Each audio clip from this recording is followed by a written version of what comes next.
අයිබෝන් පිගන්න ඔයාලා හැමෝම ටෙක්සර් එකේ YouTube channel එකට. ඉතින් මේ O level කන්නංගිල මල්ල වෙනුවෙන්ම විශේෂයෙන්ම O level ICT කන්නංගිල මල්ල වෙනුවෙන්ම අරන් එන පාඩම් මාලාවේ තුන්වෙනි වීඩියෝ එක. අපි මේ පාඩම් සෙට් එකේදී يعني මේ ලෙසන් සෙට් එකේදී අපි කතා කරන්නේ විද්‍යුත් පැතුරුම්පත් මෘදුකාංග. එහෙම නැත්නම් අපි කියනවා ඉලෙක්ට්‍රොනික ස්ප්‍රෙඩ්ෂීට් කියන පාඩම ගැන අපි කතා කරන්නේ O level පාඩම් මාලාවේ 10 වසරේ තියෙන පාඩමක් ගැන 10 වසරේ 7 වෙනි පාඩම මට මතක විදිහට. ඉතින් ඒ පාඩම ගැන තමයි මේ වීඩියෝ සෙට් එකේදී අපි කතා කරන්නේ. ඉතින් දැනට මම කරන්න හිතන් ඉන්නේ මේ වීඩියෝ විතරයි. මම කීප දෙනෙක්ම තව ඉල්ලීම් කරා 11 වසරේ පළවෙනි පාඩම. එහෙම නැත්නම් අපි කියනවා ඒකට ක්‍රමලේඛනයේ පාඩම. එහෙම නැත්නම් අපි සරලම කියනවා පැස්කල් පාඩමත් කරන්න කියලා. අපි බලමු ඒක ඉස්සරහට.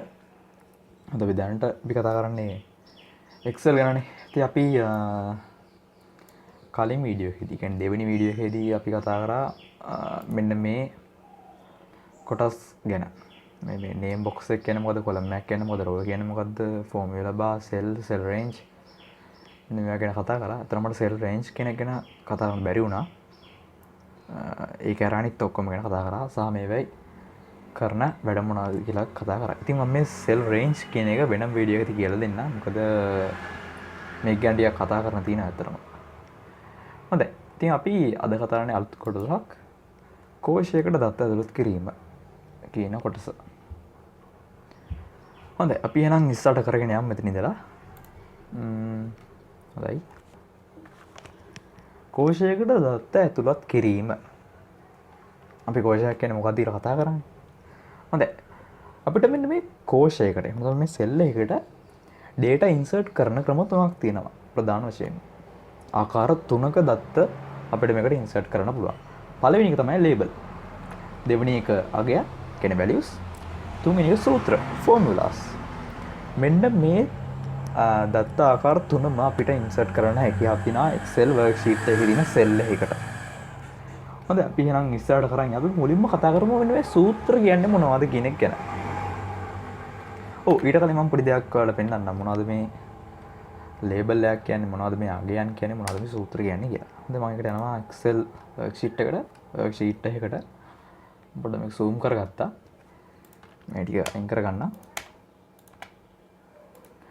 හොඳයි. ඉතින් මේ තියෙන්නේ Excel worksheet එක. මම පොඩ්ඩක් zoom කරගත්තා worksheet එකේ තියෙන worksheet එක zoom කරගත්තා. මොකද ඔයාලට පේන්නේ නැති හින්දා. අපි මුලින්ම කිව්වේ label ගැන. මුලින්ම කතා කරේ label ගැන. මොනවද මේ label කියන්නේ? අතට අපි සාමාන්‍ය label එකක් කියන්නේ මොකක් හරි අකුරු set එකකට වචන කිහිපයකනේ. උදාහරණයක් විදිහට දැන් මගේ නම මෙතන දැම්මොතින් දසු. ඔන්නක label එකක්. එහෙම නැත්නම් අපි බලමු අපි අද කතා කරන්නේ Excel ගැනනේ. Excel. මේවා label. ඊට පස්සේ අපි Python. මෙන්න මේවා label ඇත්තටම. මේ අකුරු කිහිපයක් නේ තියෙන්නේ මෙතන. මෙතන අකුරු කිහිපයක් වචනයක්. ඉතින් මෙන්න මේවා තමයි label.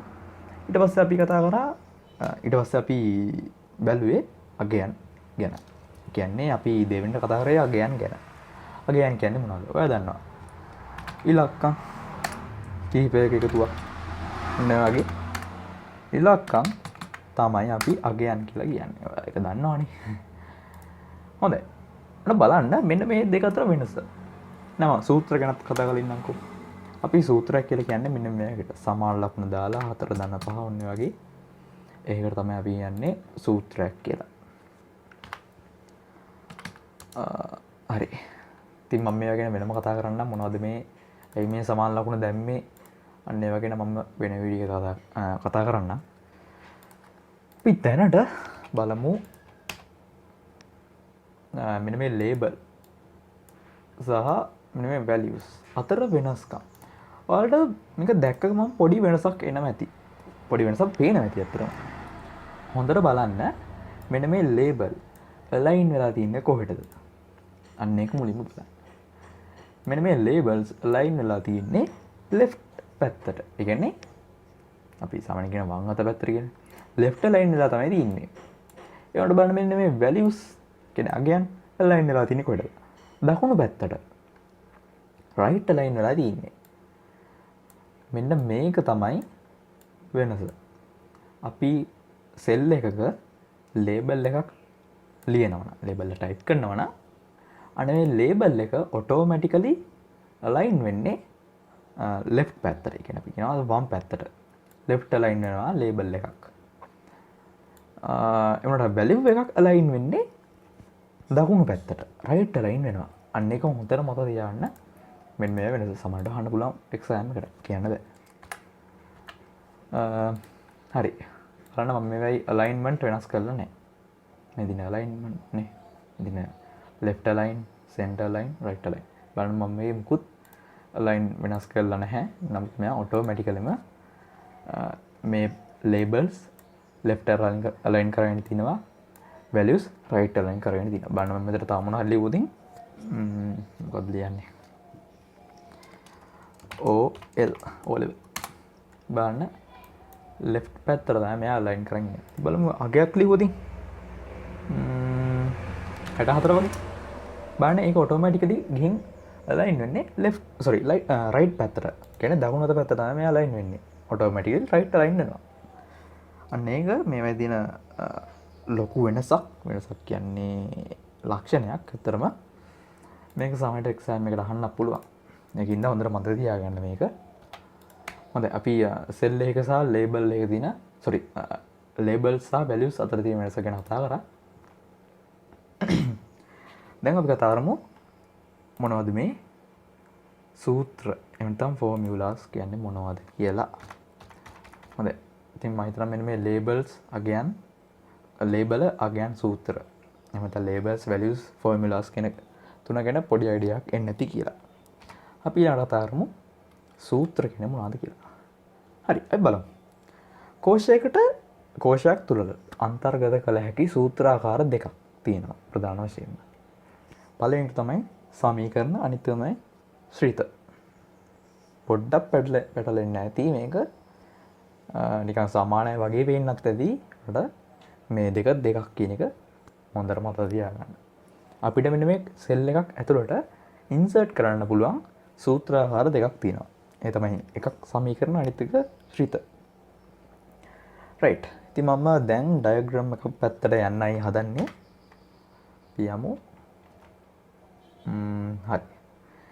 මෙන්න මේ ඩයග්‍රෑම් එක පොඩ්ඩක් විතර කම්ප්ලෙක්ස් ඇති. හොඳයි අපි සාකච්ඡා කරන් යමුකෝ. හරි. ඉතින් මෙන්න මේ සූත්‍ර මම කියවා ප්‍රධාන කොටස් දෙකකට වෙන් වෙනවා. සමීකරණ සහ ශ්‍රිත විදියට. ඉතින් මෙන්න මේ සමීකරණයක් කියන්නේ මොකක්ද?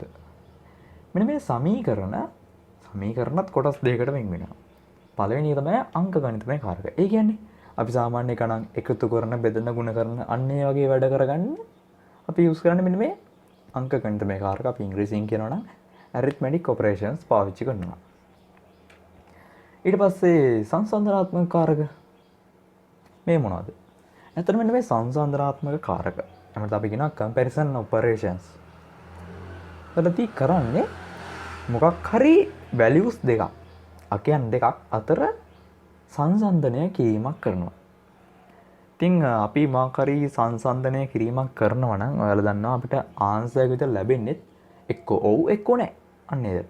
අපිට ආන්සර්ස් දෙකයි ප්‍රධාන වශයෙන්ම මෙන්න මේ සංසන්දනාත්මක කාරක. එහෙම නැත්නම් මෙන්න මේ comparison operators කියන. එන්න මෙන්න මේවා ගැන කතා කරද්දී අපිට ආන්සර් විතර ලැබෙන්නේ true or false. එහෙම නැත්නම් ඔව් හෝ නැහැ විදිහට.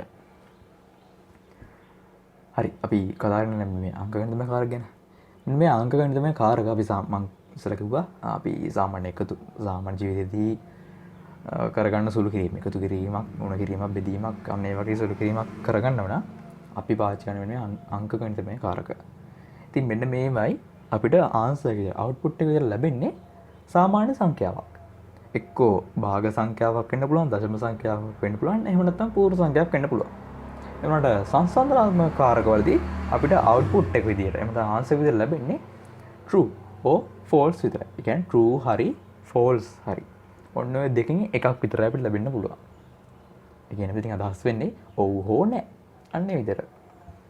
ඊට පස්සේ අපි සමීකරණ පැත්ත ගැන කතා කරානේ. ඊට පස්සේ තියෙනවා ශ්‍රිත. මෙන්න මේ ශ්‍රිත හදලා තින්නේ මෙන්න මේ සමීකරණ වලින් කරන වැඩේ චුට්ටක් සරල කරන්න. ඒක ඔයාලට ගොඩක් හොඳට තේරෙවි. මම මේක පස්සේ තමයි කියලා දෙන්නේ. අපි දැනට කතා කරන්නේ මේක ගැන විතරයි. ඉතින් ඔයාලගේ සිලබස් එකේ දැනට sum average min max count කියන ශ්‍රිත ගැන ශ්‍රිත ඔයාලට දීලා තිනවා. ඒකට බෝනස් එකක් විතර මෙන්න මේ functions තුනත් කතා කරනවා round if rank. හොඳයි.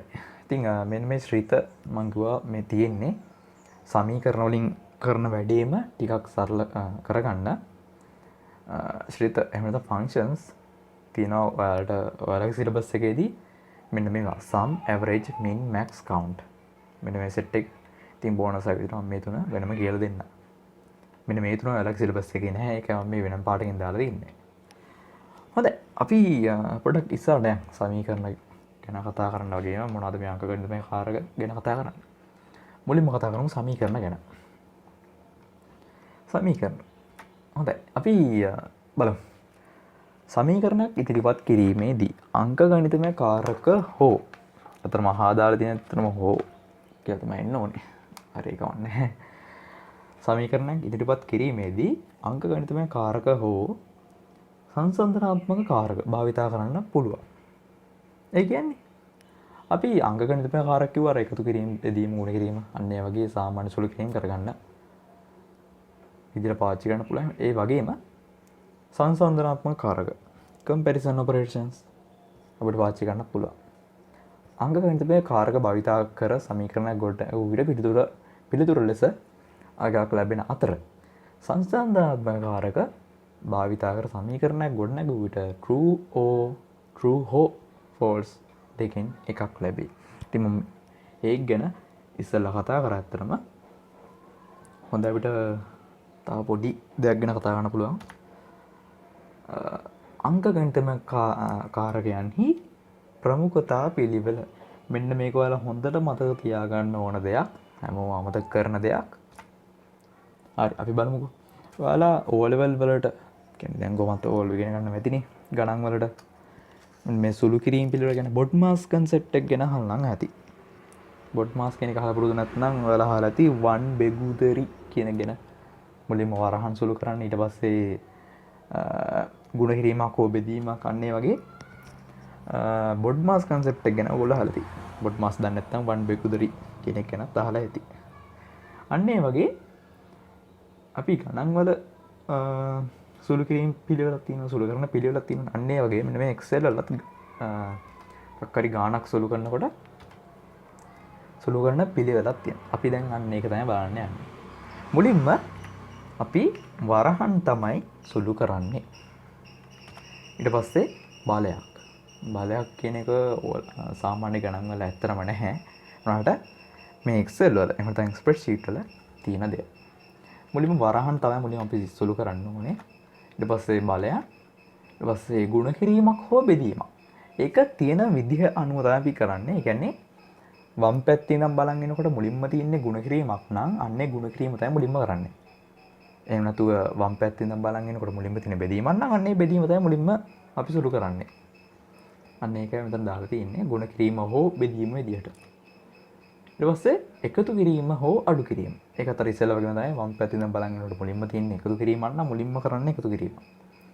එහෙම නැතුව වම් පැත්තේ ඉඳන් බලන් එනකොට මුලින්ම තියෙන්නේ අඩු කිරීමක් නම් අපි කරන්නේ අඩු කිරීමක්. හොඳයි. ඉතින් ඊළඟට කතා කරන්න තියෙන ගණන් කිහිපයක් ගැන. ඉතින් මෙන්න මේ ගණන් සෙට් එක මම කතා කරන්නේ ඊළඟ වීඩියෝ එකේදී.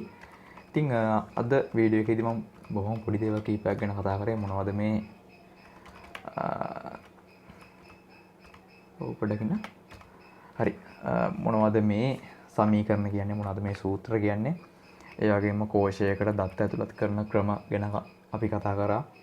අපිට පුළුවන් කෝෂයකට ඉන්සර්ට් කරන කෝෂයකට සෙල් එකට ඉන්සර්ට් කරන්න ලේබල් වගයන් සහ සූත්‍ර විදිහට. ඒ වගේම අපි කතා කරා මොනවද මේ සූත්‍ර කියන්නේ කියලා. සූත්‍ර වර්ගීකරණයක් අතන අපි කරා. ඊට පස්සේ සමීකරණ හා ශ්‍රිත ගැන අපි කතා කරා. මොනවද මේ සමීකරණ කියන්නේ, මොනවද මේ ශ්‍රිත කියන්නේ කියලා මෙන්න මේ ඩයග්‍රෑම් එකකින් අංක ගණිතමය කාරක සංසන්දනාත්මක කාර්ය කියන මෙන්න මේ දෙකමයි තියෙන්නේ සමීකරණ ගන්නට. ශ්‍රීත යන්නේ වෙනම sum average min max count කෙනෙක් ගැන ඔයාලට ඔයාලගේ සිලබස් එකේ ඇත්තටම තියෙනවා. ඒනකට round if rank බෝනස් එකක් දෙනවා මම ඔයාලට කියලා දෙනවා ඉස්සරහට. ඊට පස්සේ අපි කතා කරා සමීකරණ ගැන. මොනවද මේ සමීකරණ කියන්නේ? අංක ගණිත කාරක වලින් සමීකරණ ලියුවොතින් අපිට ආන්සර් එක දෙන්න. හිතා අවුට්පුට් එක දෙන්න ලැබෙන්නේ මොකක්ද? ඊට පස්සේ සංසන්දනාත්මක කාරක භාවිත කරලා අපි සූත්‍රය ගොඩ නැගුවොත් අපිට උත්තරය ලැබෙන්නේ කොහොමද කියන එක ගැන. ඊට පස්සේ අපි කතා කරා අංක ගණිත කාරකයන් වල ප්‍රමුඛතා පිළිවෙල. ඒ කියන්නේ ප්‍රමුඛතා පිළිවෙල කියන්නේ අපි සුළු කිරීම කරන පිළිවෙල. ඉතින් මම එක්කෙනා පොඩ්ඩක් ඉක්මනට කියන් යන්න. මුලින්ම අපි වරහන් තමයි මුලින්ම සුළු කරන්න ඕනේ. ඊට පස්සේ බලයන් තියෙනවා නම් අන්න එක මුලින්ම සුළු කරන්න ඕනේ. ඊට පස්සේ ගුණ කිරීමක් බෙදීමක්. ඊට පස්සේ එකතු කිරීමක් හෝ අඩු කිරීම විදිහට. හොඳයි. ඉතින් අපි අදට වීඩියෝ අවසන් කරන්න විනාඩි 16ක්ම ගිහින් තියෙන්නේ.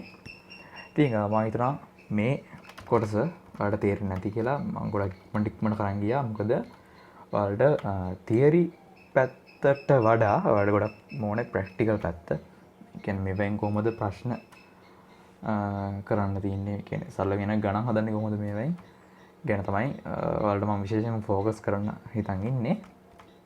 මොකද එක්සෑම් එකකට තියන්නේ අන්නේ දේවල් තමයි. නැතුව මෙන්න මේ තියරි ගැන නෙවෙයි. ඉතින් මම පොඩ්ඩක් මේ තියරි පැත්ත පොඩ්ඩක් ඉක්මනට කතා කරන් ගියා. ඉතින් තේරුම් නැද්ද දෙයක් තියෙනවා නම් අනිවාර්යයෙන්ම පල්ලෙහා කමෙන්ට් සෙක්ෂන් එකේ කමෙන්ට් එකක් දාන්න. එහෙම නැත්නම් ඔයාලට පුළුවන් මගේ ඊමේල් එක මම දාලා තිනවා.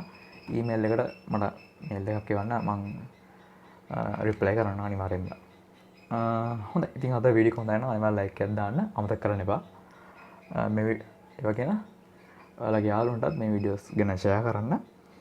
දෙකටම ලැබෙන්න techsaralke YouTube channel එකත් එක්ක channel එක subscribe කරලා නැත්නම් අනිවාර්යෙන් subscribe කරන්න. හම්බෙමු තවත් වීඩියෝ එකකින්.